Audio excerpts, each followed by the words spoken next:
मी अजय पांचाळ, सहशिक्षक, government high school Holsamudra, Bidar district. तर मित्रांनो, SSLC बोर्ड परीक्षेमध्ये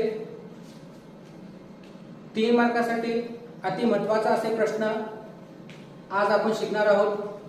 ते आहे खालील माहितीचा मध्य काढा, म्हणजे मध्य कसे काढायचे आहे आज आपण शिकणार आहोत। तर आपल्याला माहिती आहे मध्य किंवा दुसरा प्रश्न आहे बहुलक। परीक्षेमध्ये दोन्हीपैकी एक सोडायचे असते, आणखी मध्य आणि बहुलक हे एकमेकाला आर असतात। तर मित्रांनो, हे जे उदाहरण आहे परीक्षेमध्ये अशा प्रकारचे हुबेहूब प्रश्न तुमच्या पुढे राहणार आहे। तर या माहितीपासून आज आपण मध्य कसे काढायचे ते शिकूया। तर आपल्या पुढे CI म्हणजे संभाग श्रेणी आणि वारंवारता उदाहरणामध्ये दिलेले असते। तर या माहितीवरून आपल्याला पुढची माहिती काढावी लागणार आहे। पहिल्यांदा मी ही माहिती भरण्याच्या अगोदर सूत्र समजावून सांगतो। तर मध्य बरोबर x बार किंवा तुम्ही डायरेक्ट मध्य बरोबर पण लिहू शकता। तर समेशन f खाली पण समेशन f असं घ्यावं, आणखी शेवटी ते x द्यायचं आहे, म्हणजे सूत्र पाठ करायला सोपं जाते। तर या माहितीमध्ये बघितलं तर आपल्याला fx जे इथे घेतले बघा आपण, हे कॉलम आपल्याला याच्या संपूर्ण बेरजेमध्ये घ्यायचं आहे। तर मित्रांनो, CI f दिलेला आहे, तर या CI पासून आपल्याला काय म्हणजे x काढायचं आहे। लक्षात ठेवायचं हमेशा CI पासून x काढायचं आहे। ते काढते वेळेस प्रत्येक या संभाग श्रेणीमधलं फरक बघायचा आहे। फरक बघितलं तर 2 आणि 4 मध्ये 2 चा फरक आहे, 0 आणि 2 मध्ये 2 चा फरक आहे। तर ते जितका फरक आहे त्याच्या अर्ध म्हणजे 2 हे इतकं फरक आहे, त्याच्या अर्ध 1 येते।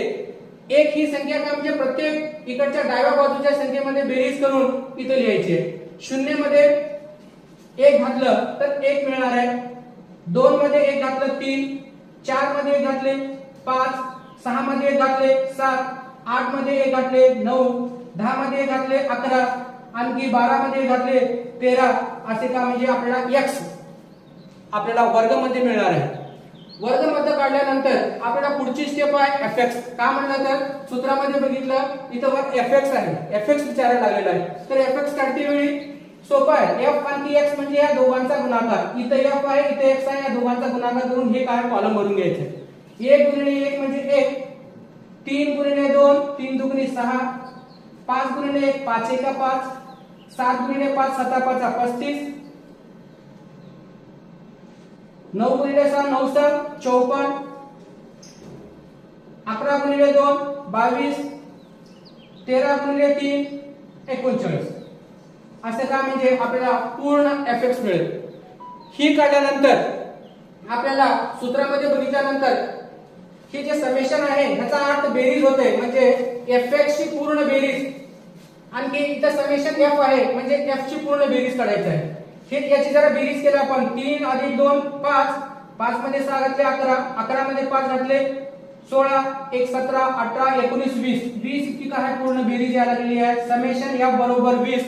त्यानंतर इथं आहे fx, आपल्याला समेशन fx काढायचं आहे। याची बेरीज केलं तर बेरीज केल्यानंतर याची आपल्याला बेरीज मिळेल 162 इतकी बेरीज मिळेल। तर ही जी किंमत आहे समेशन fx आणि समेशन f ही किंमत सूत्रामध्ये आता आपण ठेवू।